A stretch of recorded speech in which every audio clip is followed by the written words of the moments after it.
Order. Questions to the Prime Minister. Dr. Philippa Whitford. Question number 1, Mr. Speaker. The Leader of the House, Mr. David Leadington.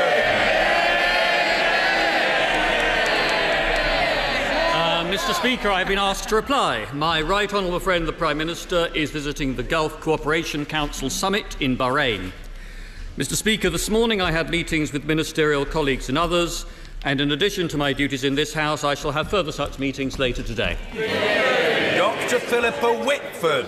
Yesterday's signing of a Memorandum of Understanding with Houston Spaceport and the Rice Space Institute brings the reality of a Prestwick spaceport closer. With a huge boost that could give to the UK aerospace industry, will the UK Government join the Scottish Government in supporting an Ayrshire growth deal to literally get this off the ground? I can certainly assure the Honourable Lady that the Government is looking very keenly at the opportunities to Scotland and indeed the whole of the United Kingdom arising from the potential future development of commercial space operations. The Ayrshire project that she has described, I'm sure, will be examined very closely by those of my ministerial colleagues who are particularly concerned with this area of policy, but we definitely want to see the UK as a pioneer in seizing these new commercial opportunities. Sir Peter Bottomley. Perhaps thinking of rail passengers trying to get to their jobs, the General Secretary of the TUC spoke about shafted and abandoned workers, while the Unite Union's Len McCluskey is doing a UKIP dance move, resigning before trying to return. Will my right honourable friend encourage Union and other political leaders to tell the RMT that 250 people with guaranteed employment should not bring the lives, the jobs and the safety of 600,000 Southern Rail passengers at risk? Mr. Speaker, I'm sure that my honourable friend will be speaking on behalf of many thousands of rail passengers in his constituency and many others in the south of England, and it's deeply disappointing that some unions are threatening to strike over the Christmas period. The Government is now investing record amounts in improving our railways, up to £40 billion over the next 5 years, and we need everyone in industry, both management and unions, to work together to secure the best deal for passengers. I have to say that the RMT's action shows coordinated contempt for the travelling public, and it seems designed to do nothing except bring about the maximum damage to people's lives. Mr. Speaker, there is some heckling from the benches opposite. This party, Mr. Speaker, is on the side of rail passengers. And I hope that the party opposite will join me in saying to the rail union leaders, sort it out, put the travelling public first, stop the squabbling and tell your members to get back to work.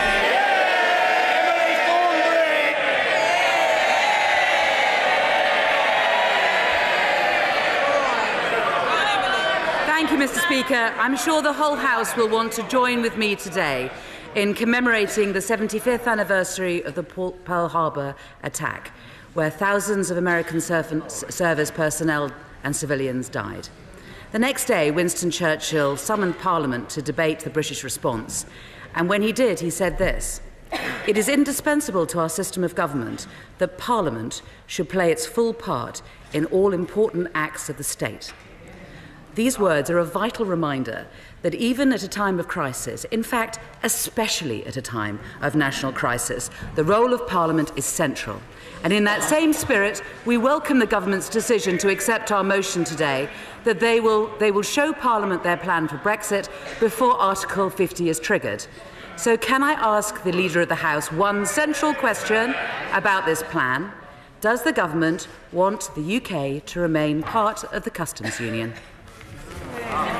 Mr. Speaker, can I first of all join the honourable lady opposite in marking the anniversary of Pearl Harbor, in remembering all of those who lost their lives at that time, but also marking with a sense of some sort of celebration even the fact that Prime Minister Abe is joining President Obama in going to Pearl Harbor, the first Japanese Prime Minister so to do. And I think that sign of reconciliation, putting ancient conflicts behind, is a welcome one. To the lady's point about Europe, the government has always made it clear that we would seek to give additional clarity about our position at the earliest opportunity. But it's been the case, as my right honourable friend the Prime Minister has said many times, that one of our core objectives is going to be to secure the maximum freedom for British companies both to have access to and operate within the single European market. I thank the Leader of the House for that answer, but I would respectfully say to him that surely on this issue the answer should be straightforward. We all know that it would be a disaster for British business if we do not remain part of the customs union. As the Leader of the House himself said in February, everything we take for granted, trade without customs checks or paperwork at national frontiers, would all be up in the air. It is massive what is at risk. Now, on this side of the House, we would agree with him. We couldn't agree with him more. So can he put it beyond doubt right now, today, tell us, does the government want the UK to stay in the customs union? I mean, the Honourable Lady and I, she's right, Mr. Speaker, the Honourable Lady and I both argued passionately for the Remain cause during the referendum. What separates us now is that I am part of a Conservative government which is working together to respect the democratic verdict and to secure the best possible outcome for the prosperity and security of the entire United Kingdom from those negotiations. Whereas the Honourable Lady, even just 2 months ago, was telling us that she wanted to go back to the British people in some way. She needs to decide whether she accepts the democratic verdict or not. Emily Thornberry! Of course we accept the democratic decision of the British public. Of course we do. But the difference between our side of the House and that side is that we want to leave the European Union on behalf of 100%, on behalf of the whole of this nation. Now, we really need to have a straightforward answer to a straightforward question, because leaving the customs union would mean having to check every container coming in at Dover. It would mean UK firms having to approve their origin tests. And whenever they export to Europe, it would mean chaos and it would mean gridlock for cross-border supply chains. And as the Leader of the House said himself in May about lamb and beef exports, I believe, they go tariff-free. They go without any extra checks. You cannot guarantee any of that if we are outside. Now, again, on this side, we agree with what he said 6 months ago. The question is, does he still agree with himself?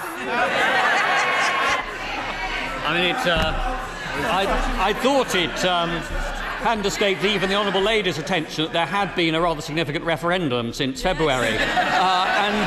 That changes the context in which we are now having to operate. We face, yes, a deep, very challenging, very wide-ranging negotiation. And it would be harmful to the national interest for me or other ministers to engage in the sort of detailed exposition of our negotiating position that she is now pressing upon me. None of the other 27 governments is doing that, nor should we. Dear, oh dear, we're not asking for details. We're asking about a central plank of the negotiations. If he cannot give us an answer on the customs union as a whole... Order, order. Both the questions and the answers will be heard, so if the juvenile behaviour can stop, that would be really helpful to the scrutiny process. Emily Thornberry. So, we don't get an answer on the whole of the customs union, so can I ask him a question about one specific point? Since 1993, there have been no customs checks on the land border between Northern Ireland and the Irish Republic. And in May, when visiting Northern Ireland, the Right Honourable Gentleman said if the UK was not part of the customs union, then there would have to be custom checks at the border. And he said that for anyone to pretend otherwise would be, and I quote, flying in the face of reality. So, can he confirm that this remains the position, and if that is right, he really must today make it clear that this is something that the government is determined to avoid? The Prime Minister and the Northern Ireland Secretary have repeatedly made it clear that we, as indeed does the Irish government, want to see the very long-standing common travel arrangements and the free trade arrangements across the Irish border continue. We are actively engaged in talking both to the Northern Ireland Executive and to the Government of the Republic of Ireland about those matters. There is goodwill on all those sides to try and reach a solution that works for the people north and south of the border. The Leader of the House has made the familiar arguments that he can't give answers, that it's all to be resolved through negotiations. Brexit means Brexit, Brexit means breakfast. But that is not what the Secretary of State for Brexit himself said when he was asked about the customs union in September, because he said, and I quote, "We have looked at this matter carefully, and that is exactly the sort of decision that we will resolve before we trigger Article 50. So, if the government is going to decide the position on this issue before March the 31st, can the Leader of the House confirm that the British people and the British Parliament will be told some answers to my questions before they tell the rest of Europe?" Mr. Speaker, if the answers sound familiar, it may be because we need some constant repetition before the Honourable Lady will understand and appreciate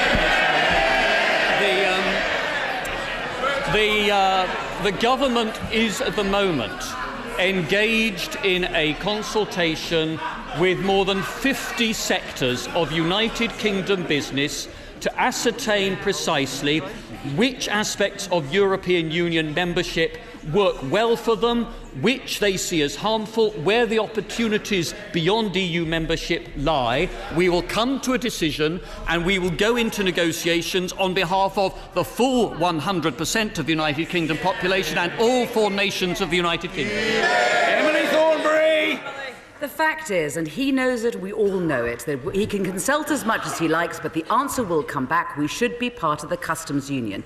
It is hugely disappointing that on a day when the government is committing to greater transparency on its intentions for Brexit, we're getting the usual stonewalling.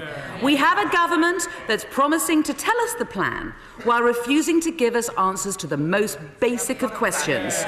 We have a government promising to give Parliament a say when they're spending we don't know how much of taxpayers' money across the road in the Supreme Court trying to stop Parliament having a say on this. In short, we have a government that cannot tell us the plan because they do not have a plan.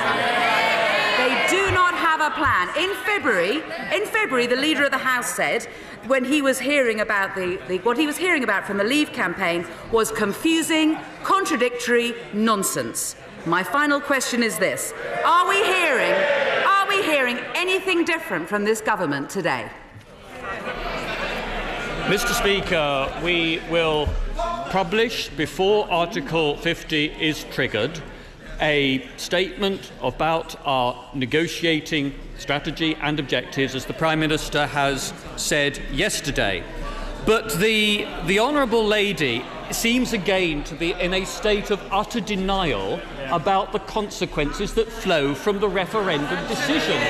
No other EU government is seeking to reverse or question the legitimacy of that vote in the way that she and a number of her colleagues are still trying to do. But I'm afraid that just indicates how distant the Labour Party now is from any aspiration to be back in government again. We watch them in action. It's like it's quarrelling like Mutiny on the Bounty as reshot by the Carry On team. They are... Oh, there's far too much noise. I want to hear the words flowing. There's no reason why the chair should be denied the hearing of these matters. It's very important, the Leader. They are rudderless. They are drifting on Europe as on so many other aspects of policy. It's little wonder that so many decent working people who for generations looked to Labour to be their champion have given up in despair and are turning to this party as the authentic voice of working families. Bob Blackman! Mr. Speaker, in 1943, a 16-year-old girl was forcibly taken to Auschwitz-Birkenau, where she witnessed the horrors of the death camps. On liberation, she came to this country with her mother, where she raised a family and became a nurse. She dedicated her life to making sure that the people of this country and beyond know the horrors of the Holocaust. Last week, that lady turned 90. And Kitty Hart-Moxon is with us today at Prime Minister's Question Time. Will my right honourable friend...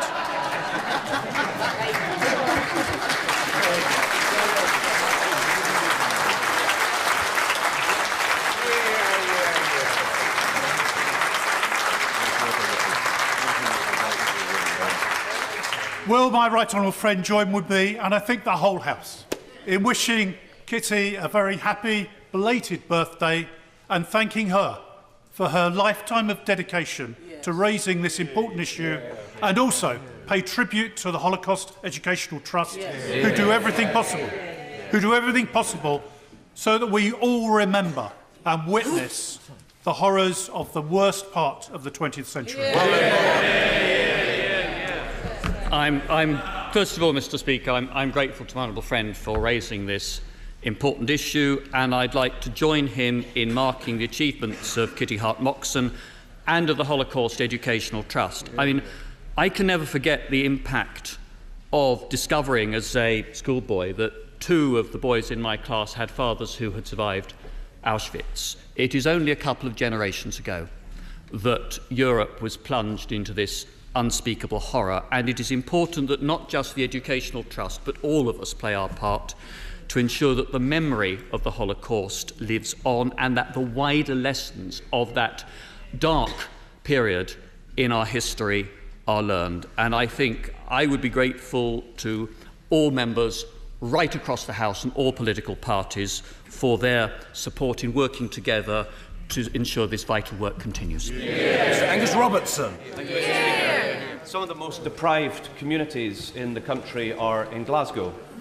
And today we learn, apparently, that the government plans to close job centres in those very communities. In Parkhead, in Bridgeton, in Easterhouse, in Castlemilk, in Langside, in Annisland, in Cambuslang and Maryhill. Is it true that the government is planning to close these important offices and add misery to the many tens of thousands of people in Glasgow who currently use these centres? Well, clearly the Department for Work and Pensions, like every government department, does look from time to time at its estates, at the number of offices that it has, but the right honourable gentleman makes a perfectly reasonable point on behalf of people in Glasgow. I will ask my right honourable friend, the Work and Pension Secretary, to contact him with the details that he's seeking. Angus Robertson. I'm sorry, Mr. Speaker, that's not good enough. The department... Absolutely. Watch this. I'm sorry, being heckled when dealing with communities that are so deprived does not behove Tory members well in Scotland. Absolutely. The Leader of the House is correct to say, that the Department of Work and Pension has plans to cut the estate by 20%. What the DWP is planning to do to Glasgow is to cut it by 50%. Why is this government planning to disproportionately cut vital job centres in some of the most deprived communities in our country? Why? The key element in any such decision that a government department has to make is not the raw number of offices that there should be, but about how accessible the offices and the services which they provide continue to be to the people who need to use them. And I am absolutely confident that it is that criterion that is at the heart of my right honourable friend's thinking in planning for the future of offices in Scotland and everywhere else in the United Kingdom. And a milling. Thank you, Mr. Speaker. Passengers of the Chase line face chaos and utter misery in the autumn, and this year it's been worse than ever. Delayed, cancelled and overcrowded trains leave passengers stranded at stations and being late for work and school. Will my right honourable friend outline what measures the government is taking to penalise poor-performing train operators? I mean, first of all, can I express my sympathy to my honourable friend and her constituents and all passengers who've come across these problems on the Chase line. I mean, it's clearly unacceptable, and it's important that the operator works hard to secure a rapid and sustained improvement. The government has introduced new rules to ensure that rail passengers will soon be able to claim compensation if their train is more than 15 minutes late. But as the Transport Secretary said yesterday, more needs to be done, and we want to see much closer working right across the railway industry so that this kind of problem can be resolved much more swiftly than in the past. Deirdre Brock. Thank you, Mr. Speaker. Does the Leader of the House agree with the Honourable Member for North East Somerset that Brexit offers an opportunity to remove pesky emission standards? In the red, white and blue of Brexit, will his government still commit to continued tough targets to protect our environment, or will tackling global warming just become a load of hot air? The government remains utterly committed to both national and global ambitions and targets when it comes to climate change. Indeed, my right honourable friend, the current Home Secretary, in her previous job, played a key role in brokering the Paris Agreement last year, the first ever global agreement on climate change. The Honourable Lady, I hope, would welcome the fact that we are now going to be ahead of our targets and ambitions in delivering on the proportion of electricity provided by renewables in this country, and on continuing to work to get our carbon emissions down. Peter Bone. Thank you, Mr. Speaker. There has been much talk recently about paying for access to a tariff-free single market. I think that's a very good idea. Given that the United Kingdom is the 5th biggest economy in the world, and we have a £70 billion trade deficit with the EU, would the excellent acting Prime Minister tell the House how much the European Union should pay for tariff-free access to the United Kingdom single market? Well, I suppose I should say thank you to my honourable friend for the upgrade. Although I hope that doesn't turn out to be a career-limiting compliment. But I should say, I mean, he makes a good point in that a settlement at the end of our negotiation, which maintains maximum access to and freedom to operate within the European market for UK companies elsewhere in Europe and European companies here, is in our mutual interest, and I hope that will inspire negotiators on both sides. Patrick Grady. Thank you, Mr. Speaker. How does closing Mary Hill Job Centre in my constituency, one of the most deprived parts of the country, help my constituents who want to find a job? Does he accept that travelling further to other centres will mean increased costs for people already on the lowest incomes and an increased risk of sanctions? Why does this government continue to target the poorest and most vulnerable in our society? If the government has been targeting the poorest and most vulnerable, it is in getting them back to work in record numbers, and it has been in providing a boost to the pay of people on low pay through the introduction and the increase in the national living wage. I wish that the honourable gentleman were prepared to welcome and celebrate those achievements. Andrew Bridgen. Thank you, Mr. Speaker. As we're about to commence the most important negotiation for decades, does my right honourable friend agree that the government being forced to disclose its negotiation strategy at this stage is rather like showing your hand at cards to your opponent before a game of poker? And can I urge you to take no advice from the party opposite? They only have one card to play on this, and it's always the Joker.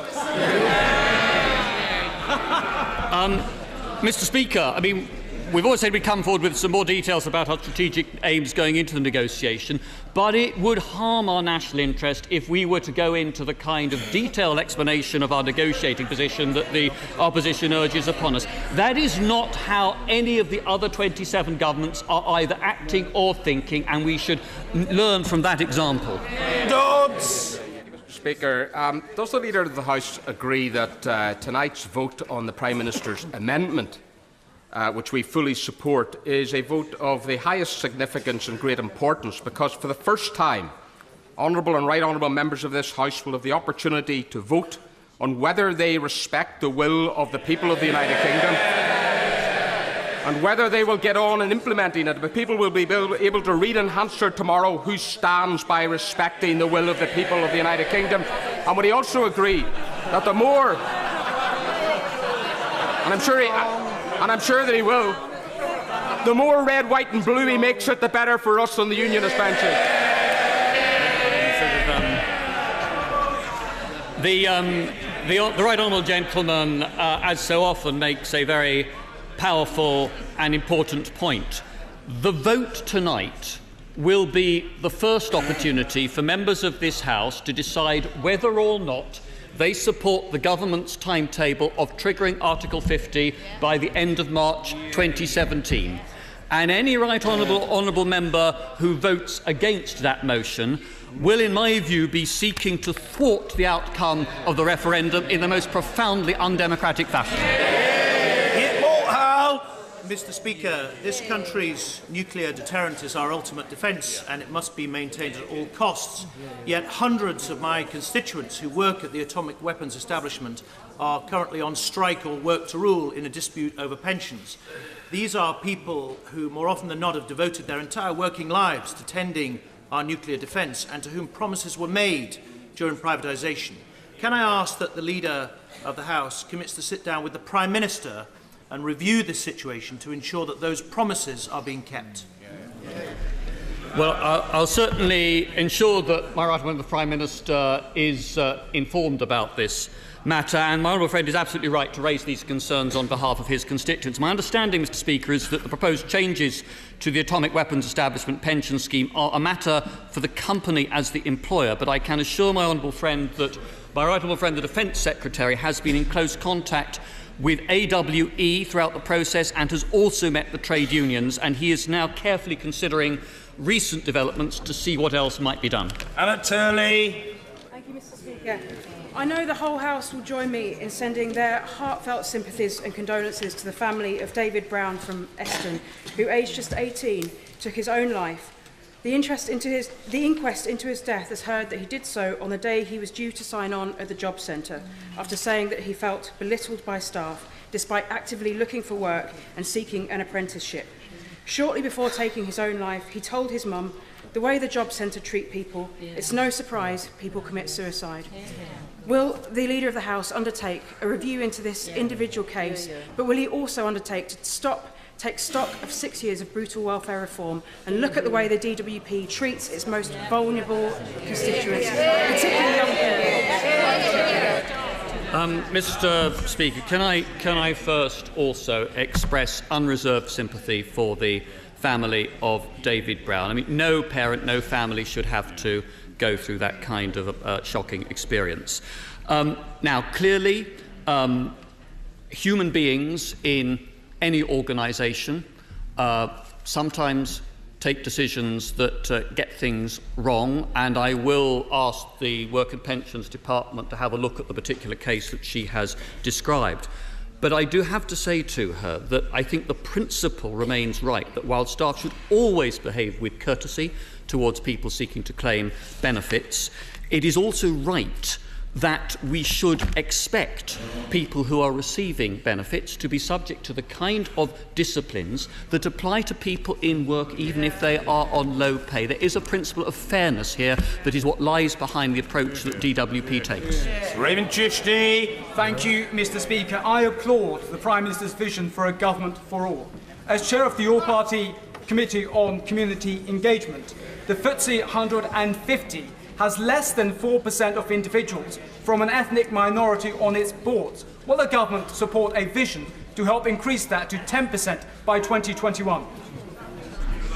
I think it's very clear that boardrooms need to do more to reflect the reality of modern Britain, and the government certainly supports the principle of increasing the diversity of boards. That's why we're supporting the business-led ethnic diversity initiative that's chaired by Sir John Parker, and we very much encourage businesses to act on Sir John's recommendations.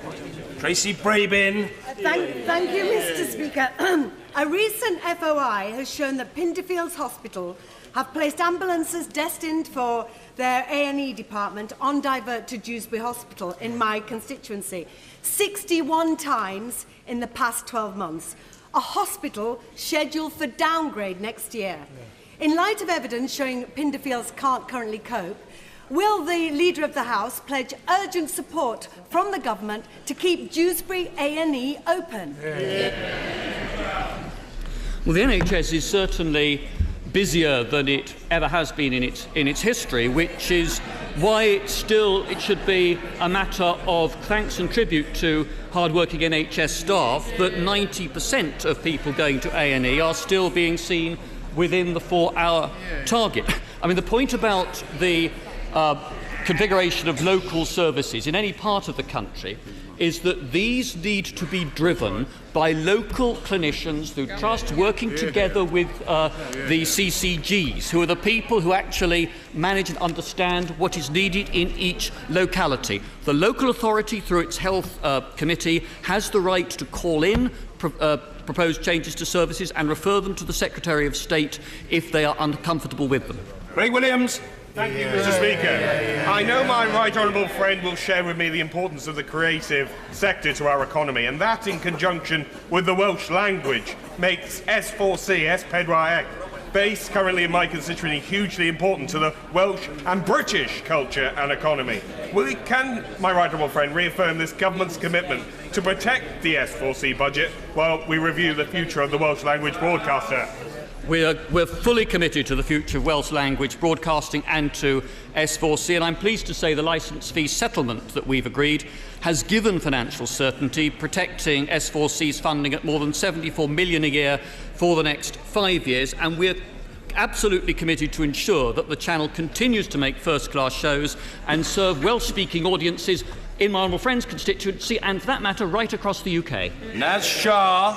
Thank you, Mr. Speaker. Is the Leader of the House aware of reports of Rohingyan children being massacred and thrown into fires, of Rohingyan women being raped and houses erased to the ground? And what representations has this government made to the Burmese authorities or the militaries in this regard? Yes, those reports from Rohingya are extremely concerning. As the Honourable Lady knows, that there is a long history of discrimination against the Rohingya people in Burma. Both British ministers and the British Embassy and officials in London make our concern very clear at regular intervals to the Burmese authorities. Steve Double. Thank you, Mr. Speaker. Following the revelations in the BBC Panorama programme, Clinton House in my constituency is now closed. 3 other care homes run by the Morley Group have now been rated as inadequate by the CQC, and 2 others are currently under inspection. Concerns have been raised about these care homes for many years, and it cannot be acceptable that it took the BBC to provoke the action that was desperately needed. Does the Leader of the House agree with me that it is now time to urgently review the role of the CQC to ensure that in future concerns raised by residents, families and staff are properly and promptly addressed? I think that older and vulnerable people deserve the highest quality care possible. There's no excuse for services that fall short of expectations in the way that my honourable friend has described. Now, the CQC does have extensive powers in law to ensure that nobody in the chain of responsibility is immune against legal accountability, and I would expect the CQC to exercise those powers in full in this case. But he has made some criticisms of the CQC, and the government has been looking into ways to improve its processes and increase its efficiency, and my honourable friend, the Minister for Community Health and Care, discussed this very issue with the CQC earlier today. Grant Davis. US satellite data shows that 6% of methane from fracking is leaked through fugitive emissions. Given methane is 86 times worse than CO2 for global warming over a 20-year time frame, will he support the Council for Europe's call for banning of fracking, or at least the minimum of a maximum 0.1% fugitive emissions at the wellhead? No, Mr. Speaker. The government took its decision to give a go-ahead to fracking after extensive consideration of both the economic and the environmental risks and opportunities involved. We are confident that fracking can be carried out in a way that is safe, in a way that does not harm the environment, but which also provides job opportunities for this country and makes this country less dependent upon import of energy. Baker! Mr. Speaker, I expect my right honourable friend will be astonished, if not aghast, to learn that a succession of journalists from the BBC have contacted me seeking to manufacture stories of backbench rebellion on the issue of the EU. Never happened. Will he... All right, I want to hear about these activities. Order. Mr. Baker. Will he agree with me that on these controversial issues, the BBC should stick to its charter obligations on accuracy and impartiality instead of seeking to create problems for the government? Well, Mr. Speaker, I'm sure that my honourable friend is shocked. I mean, shocked at the thought anybody could look to him as a source of information about rebellions against the government. I hope he'll be able to find some comfort in the fact that the new Royal Charter and Agreement require the BBC to deliver impartial news, the very first time impartiality has been enshrined in the BBC's mission. Carolyn Harris. Mr. Speaker, having now received a response from the Prime Minister in my request for a children's funeral fund, I was disturbed to be told that the Social Fund can provide, and I quote, a simple and respectful funeral. The answer is both insensitive and totally lacks any understanding of my original request. Has the Leader of the House the authority to facilitate a meeting between myself, other bereaved mothers, so that we can explain to the Prime Minister exactly what it is that we are asking for? This request is important to us as parents, many in this House, and from my post bag, very, very many people and organisations throughout this country. I mean, burying a child is, I must be, an incredibly painful experience for any family, and I think all of us would want to pay respect to and have enormous sympathy with the honourable member for Swansea East, and she speaks on behalf of, she says, thousands of parents who have to go through that anguish. Now, as the Prime Minister said, there are mechanisms in place for financial support from central government to be available, and local authorities are, of course, free, and many of them do waive funeral fees for child burials. I will talk to my ministerial colleagues about the Honourable Lady's request for a meeting, and I'm sure she will receive response to that. Mr. Richard Graham. Mr. Speaker, good train links are vital for our constituents to get to work, and so it's incredibly frustrating for my constituents that Cross Country operates 63 services a day between Birmingham and Bristol, but only 3 stop on the way at the City of Gloucester. So would my right honourable friend therefore ensure that ministers, in extending the train operators' franchise, do not allow Cross Country to go on treating Gloucester like a leper to be avoided at all cost, and oblige them to deliver a service that every city deserves? Well, I say to my honourable friend that he is, as always, speaking up strongly on behalf of his constituents. Any of us who've been to Gloucester knows that it's a place that you want to be able to visit frequently and easily. The government is investing record amounts in improving our railways, and as regards his particular case, transport ministers are working with Cross Country and Great Western to see how the Gloucester service can be improved.